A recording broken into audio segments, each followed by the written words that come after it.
Hello, Surabhi किचनमध्ये तुमचं स्वागत आहे.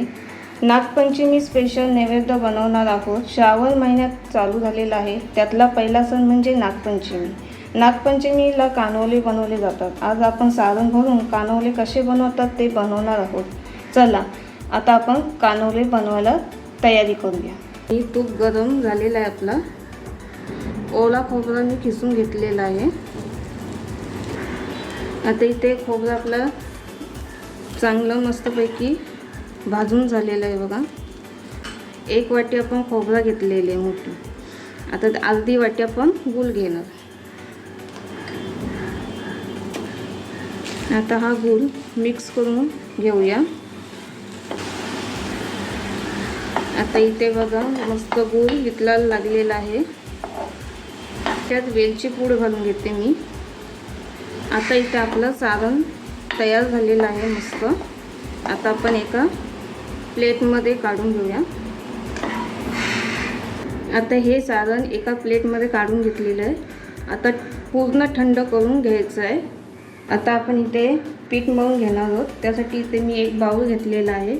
त्याच्यात आता आपण गव्हाचं पीठ घेतलेलं आहे. मी 1 वाटी मोठी वाटी घेतलेली आहे. आता इथे मी चवीपुरतं मीठ टाकलेलं आहे.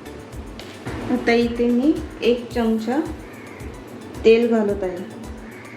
आता हे तेल आपण पिठात टाकले ते चांगलं मिक्स करून घ्यायचं आहे.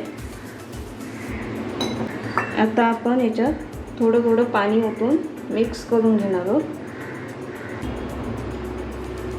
नागपंचमीसाठी स्पेशल नैवेद्य कानोले हा केला जातो. पुरीला जसं आपण पीठ मळतो तसं आपण हा गोला पण बनवून घेणार आहोत. आता हा आपला मळून झालेला आहे पीठ. आता इथे आपलं पीठ मळून झालेलं आहे. आता आपण 10 मिनिटं याच्यावर झाकण ठेवून रेस्ट करायला ठेवणार आहोत. ते 10 मिनिटं आपले झालेले आहेत. आता परत एकदा मळून घेऊ पीठ. 1 चमचा तेल घालून घेणार. आता इथे आपलं मळून झालेलं आहे पीठ. आता इथे मी एक लोला घेतलेला आहे. त्याला पण तेल लावून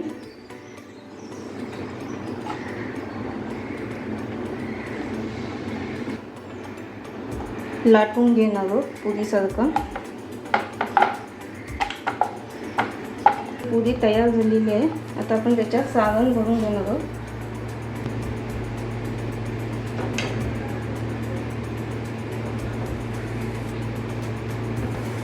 दिवाळीला ज्या पद्धतीने करंजा करतो त्या पद्धतीने असं हे दाबून घ्यायचं पूर्ण.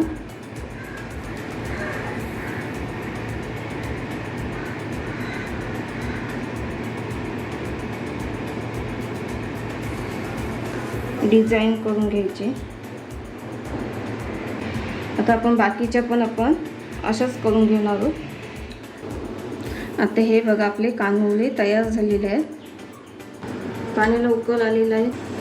हे बघा भांड्याला तेल लावून घेतलेलं आहे. आता त्याच्यात आपण कानोले ठेवून देऊया.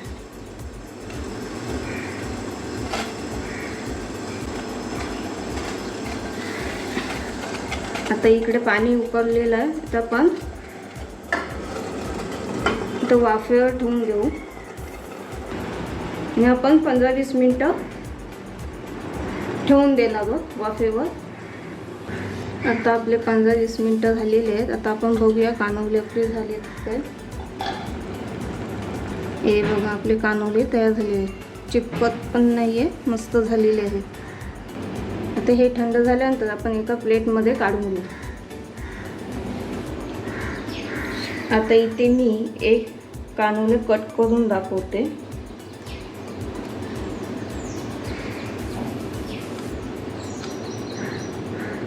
हे बघा आता आपले हे असे कानोले तयार झालेले आहेत मस्त.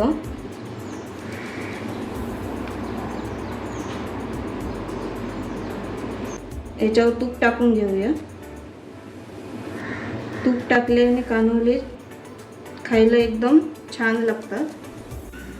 जर तुम्हाला ही रेसिपी आवडली असेल तर लाईक करा, शेअर करा, सबस्क्राईब करा.